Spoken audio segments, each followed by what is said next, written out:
Study IQ IAS, अब तैयारी हुई affordable. Hello everyone, welcome to Study IQ. I'm sure most of you are going to recognize the person on screen. Viswanathan Anand, प्यार से हम लोग इन्हें विशी आनंद के नाम से भी बुलाते हैं। इंडिया के पहले grand master, the person who single handedly made this sport chess famous in India. एक ऐसा देश जहां पर क्रिकेट को वर्शिप किया जाता है, वहां चेस को इन्होंने फेमस बना दिया। And today his legacy has been passed in extremely able hands, and I'm talking about D. Gukesh, the youngest world chess champion in the history of this sport. 18 साल की उम्र में गुकेश ने ये टाइटल अपने नाम कर लिया and has made not only his family but the nation, the country proud. But Gukesh was always a champion in the making. अगर आप थोड़ा उनकी हिस्ट्री को देखेंगे तो आपको समझ में आएगा कि स्टार्टिंग से there were signs of a champion. When he was 12 years 7 months old, लगभग 12.5 साल के थे, he became the third youngest grand master. In fact, 2024 में ही अप्रैल मंथ में he became the youngest ever challenger for the world championship. तो इस match के लिए वो यंगेस्ट एवर कंटेंडर भी बने थे अप्रैल में। एंड फाइनली दिसंबर में उन्होंने रेनिंग वर्ल्ड चैंपियन डिंग लिरेन उनको हराया and became the youngest champion of the world.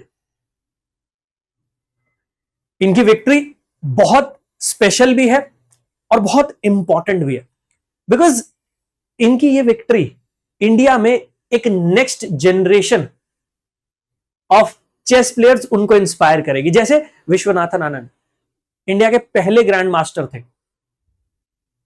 इसी साल इस चैंपियनशिप मैच से पहले भी चेस ओलंपियाड हुआ था और वहां पर भी इंडियन टीम जीती थी।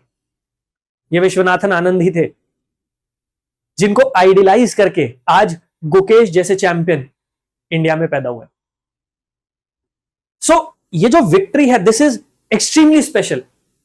Not only is he the youngest world champion, बल्कि एक लेगेसी वो क्रिएट करेंगे। वो विश्वनाथन आनंद की लेगेसी को आगे लेकर जा रहे हैं and a new era of chess champions they will be born in India.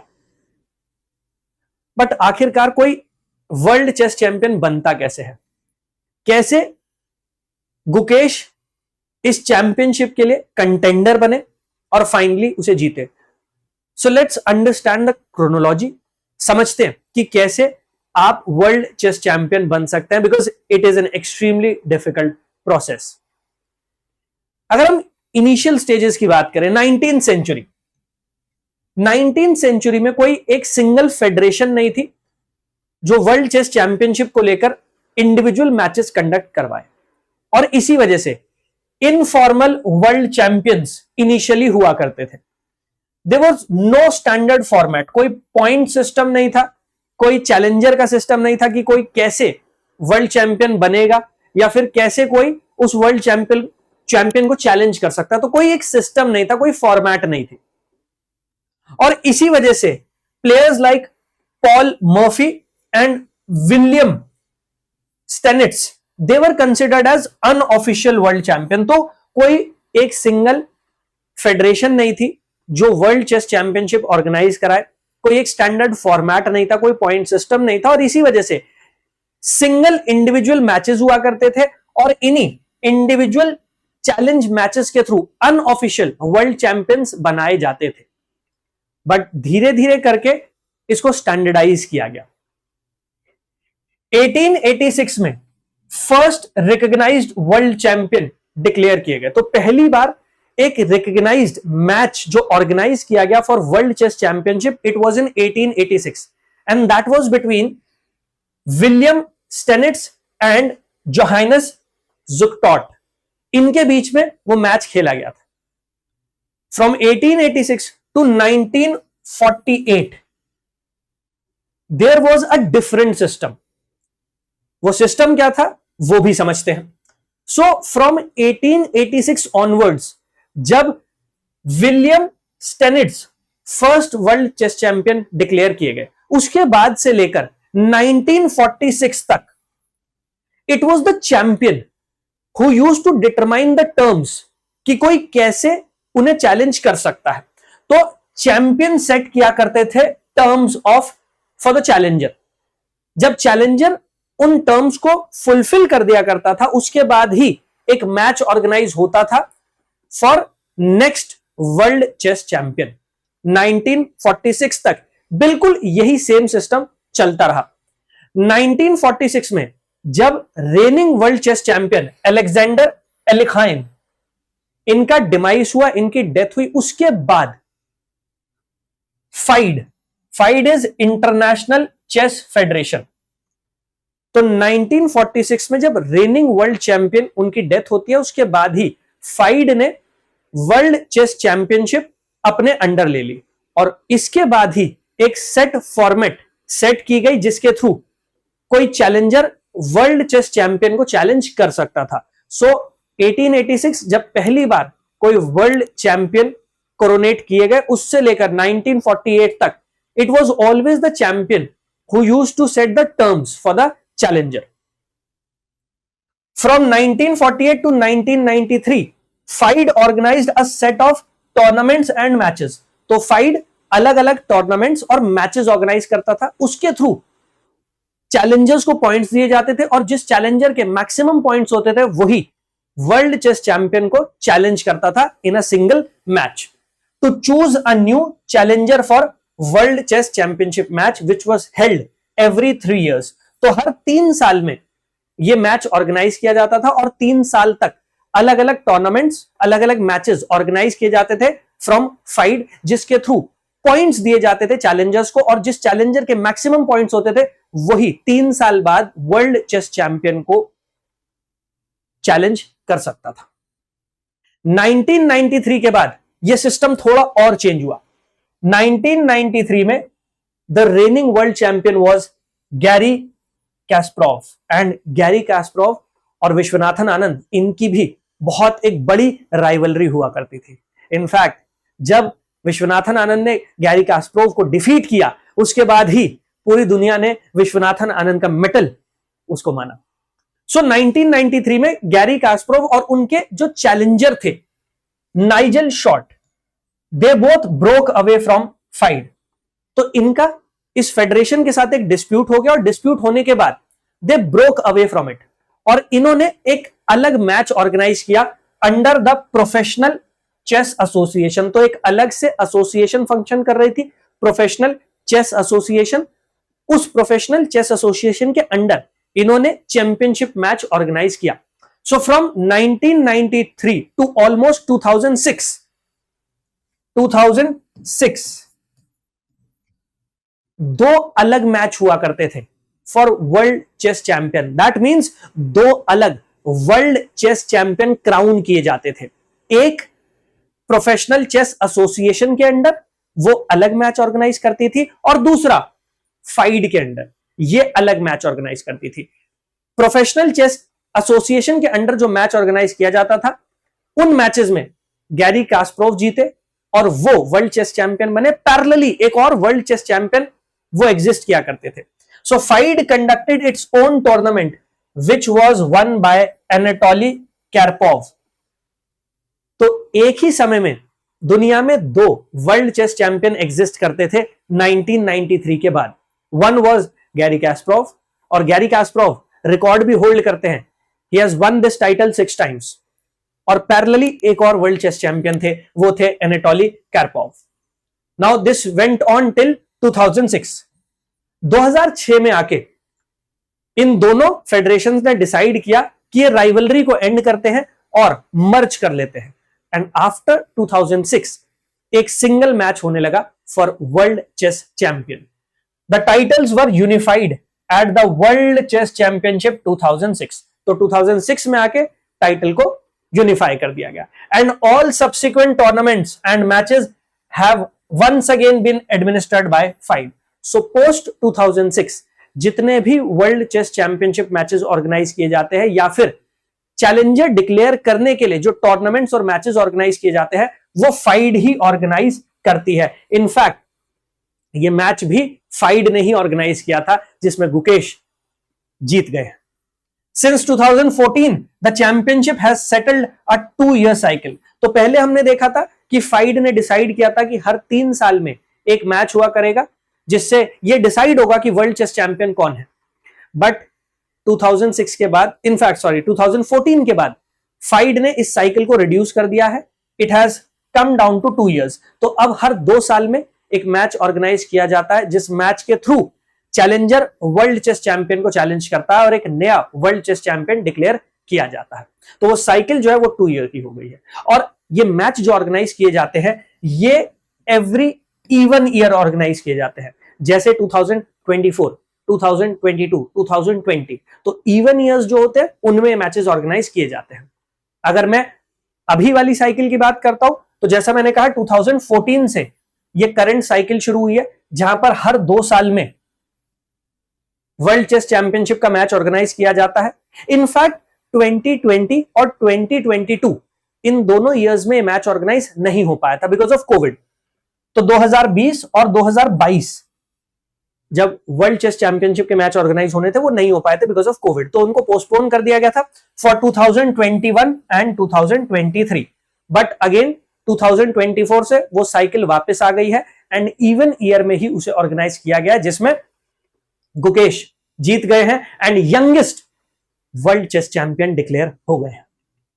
So I hope आपको यह तो समझ में आ गया होगा कि एक चैलेंजर को काफी सारे टूर्नामेंट्स और काफी सारे मैचेस से गुजरना पड़ता है, उनको जीतना पड़ता है, पॉइंट्स एक्यूमुलेट करने पड़ते हैं और उसके बाद ही 2 साल बाद जाकर वो रेनिंग वर्ल्ड चेस चैंपियन उनको चैलेंज कर सकते हैं। दैट मींस डी गुकेश अगले 2 साल के लिए वर्ल्ड चेस चैंपियन है और इनकी विक्ट्री एक आने वाली पूरी जनरेशन को इंस्पायर करने वाली है। Now if you talk about the legendary world champions, किनके नाम है ये रिकॉर्ड, तो आपने ये तो देख लिया कि यंगेस्ट वर्ल्ड चेस चैंपियन एक इंडियन है डी गुकेश। बट अगर मैं बात करता हूं the longest reigning champion, so that was Emanuel Lasker.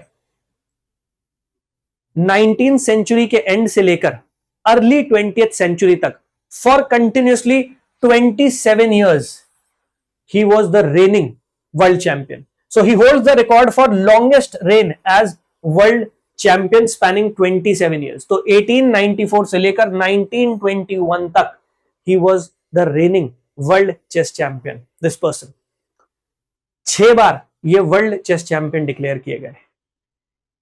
इन्हीं के साथ जॉइंट रिकॉर्ड होल्डर्स हैं Gary Kasparov and Anatoly Karpov. ये दोनों भी 6 बार वर्ल्ड चेस चैंपियन बने थे। So tied for most championship wins with 6 titles, dominated chess from 1985 to 2000।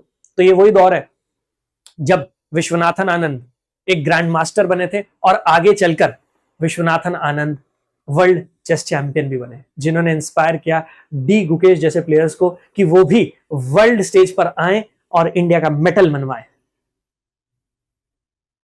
यहां हम देख सकते हैं 2000 के बाद 2000 से लेकर 2024 तक कौन कौन वर्ल्ड चेस चैंपियन रहे हैं, तो एक बार उसका भी एक ब्रीफ ओवरव्यू ले लेते हैं।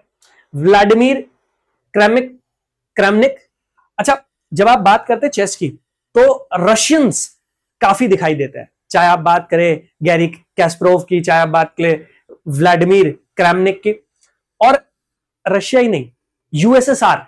तो यूएसएसआर में जो कंट्री शामिल हुआ करती थी वहां चेस एक पॉपुलर स्पोर्ट था और इसी वजह से बहुत सारे प्लेयर्स आपको उस रीजन से दिखाई दे जाते हैं। सो वो 3 बार वर्ल्ड चेस चैंपियन रहे, 2000, 2004 and 2006। Then our very own Viswanathan Anand 4 बार वर्ल्ड चेस चैंपियन रहे, 2007, 2008, 10 एंड 12। मैग्नस कार्लसन, जो यंगर जनरेशन है वो मैग्नस कार्लसन को भी अपने आइडल के तौर पर देखते हैं। He has been one of the best world champions the world has ever seen. इनको माना जाता है कि कंप्यूटर के जैसा इनका दिमाग चलता है। So Magnus Carlsen he has won 5 times, 2013, 14, 16, 18 and 21। In fact अगर मैग्नस कार्लसन की बात की जाए तो उनसे पूछा भी गया था कि क्या आप डी गुकेश को चैलेंज करने वाले हैं for world chess championship next time, तो उन्होंने मना कर दिया। उन्होंने कहा I am out of this circus, अब मेरे लिए सर्कस बन चुका है, मैं बहुत बार ये वर्ल्ड चेस चैंपियनशिप जीत चुका हूं, मैं दुनिया को अपना मेटल प्रूव करवा चुका हूं, अब मुझे दोबारा से जाकर किसी को चैलेंज करने की जरूरत नहीं है। इनफैक्ट जब डी गुकेश से क्वेश्चन किया गया कि अब आप यंगेस्ट वर्ल्ड चेस चैंपियन बन गए, तो उन्होंने बड़े हम्बली इस बात को एक्सेप्ट किया। उन्होंने ये कहा कि मैं वर्ल्ड चेस चैंपियन तो बन गया हूं, लेकिन अभी भी वर्ल्ड के बेस्ट प्लेयर मैग्नस कार्लसन ही है, और उन्होंने ये भी कहा है कि मैं मैग्नस कार्लसन को डिफीट करना चाहूंगा, कि अगर मैं उन्हें डिफीट कर देता हूं तो मैं वर्ल्ड के बेस्ट प्लेयर को डिफीट कर दूंगा। Then it was Ding Liren 2023 में, लास्ट ईयर वो वर्ल्ड चेस चैंपियन बने थे, और इन्हीं को हराकर यंगेस्ट वर्ल्ड चैंपियन बन गए हैं हमारे Gukesh Dommaraju. Over a period of time chess भी काफी इवॉल्व हो गया है। अगर आप आज की बात करेंगे, आज हम आर्टिफिशियल इंटेलिजेंस, मशीन लर्निंग के दौर में हैं, और धीरे धीरे करके चेस भी इवॉल्व होता चला जा रहा है, और इसी वजह से आज वो चैंपियनशिप जीतना उतना ही डिफिकल्ट हो गया है, क्योंकि जितने भी प्लेयर्स आते हैं they are all well prepared. इनमें से बहुत सारे प्लेयर्स ऐसे ही आर्टिफिशियल इंटेलिजेंस सॉफ्टवेयर्स का इस्तेमाल करते हैं प्रैक्टिस करने के लिए। सो एआई और चेस इंजन जैसी वेबसाइट्स आ गई हैं जो हेल्प करती है प्लेयर्स को अपनी स्किल्स को ग्रूम करने में। Advance chess engines like AlphaZero have changed how top players prepare and analyze games. In fact Gukesh के कोच ने यह कहा है कि पूरी की पूरी बुक गुकेश ने पढ़ डाली थी, एक एक मूव उसकी निटी-ग्रिटी उनको याद थी, and that has paid really well for him. इसी वजह से वो यंगेस्ट वर्ल्ड चेस चैंपियन बन गए हैं।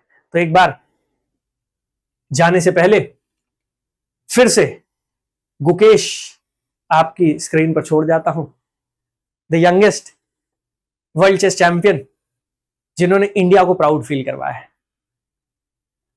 अगर आप चेस की तैयारी कर रहे हैं, so wish you all the very best. Hopefully आगे चलकर आपको भी गुकेश जैसा सक्सेस मिले। बट अगर आप एक यूपीएससी एस्पिरेंट है और यूपीएससी की तैयारी कर रहे हैं, तो फिर आप स्टडी आईक्यू के बैचेस में हमारे साथ जुड़ सकते हैं और गुकेश की तरह अपना सक्सेस इंश्योर कर सकते हैं। अगर आप 2026 या 27 के यूपीएससी अटेम्प्ट की तैयारी कर रहे हैं, तो नए बैचेस स्टार्ट हो रहे हैं, न्यू बैचेस आर स्टार्टिंग, आप इनमें हमारे साथ जुड़ सकते हैं। और ये नए बैच स्टार्ट हो रहे हैं 17 दिसंबर से। इन बैचेस में हमारे साथ जुड़ने के लिए आप AC लाइव कोड अप्लाई कर सकते हैं। जब आप AC लाइव कोड लगाएंगे तो आपको डिस्काउंट और मेंटोरशिप दोनों चीजें मिल जाएंगी। बट अगर आप YouTube के थ्रू तैयारी कर रहे हैं, तो ये टेलीग्राम चैनल है, आप इस टेलीग्राम चैनल पर मेरे साथ जुड़ सकते हैं और अपनी प्रेपरेशन में आगे बढ़ सकते हैं। यहां पर आपको स्टडी आईक्यू का स्टडी मटेरियल और उसके साथ साथ मेरी पर्सनल गाइडेंस दोनों चीजें मिल जाएंगी। चलिए दोबारा मिलेंगे आपसे एक ऐसी इंटरेस्टिंग वीडियो के साथ। वीडियो पसंद आई हो तो लाइक जरूर कर दीजिएगा। जय हिंद। स्टडी IQ IAS, अब तैयारी हुई अफोर्डेबल।